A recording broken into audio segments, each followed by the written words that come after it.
Chi non conosce l'oro verde DOP di Raffadali? I primi a scoprirlo furono gli arabi, che proprio nella zona di Raffadali trovarono il terreno ideale per la piantagione. Il pistacchio, una pianta secolare che si adatta a qualsiasi tipo di terreno. La sua produzione avviene tra fine agosto e inizio settembre, una lavorazione meticolosa e sacrificata.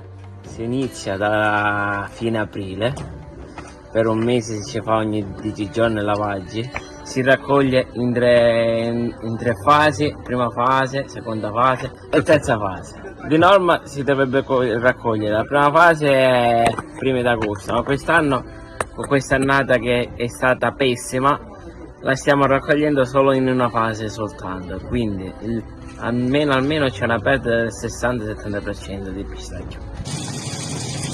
Ma quali sono le fasi della lavorazione? La prima fase che si fa il primo lavaggio, si ci mette un insetticida, un concime fogliario, poi la seconda fase si fa il secondo lavaggio. Questo è lo sgusciamento del pistacchio che si sguscia, ora si fa essiccare al sole per 2-3 giorni,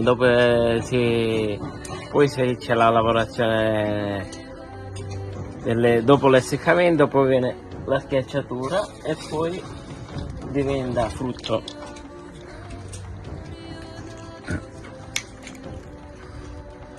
Così. Questo è l'oro verde.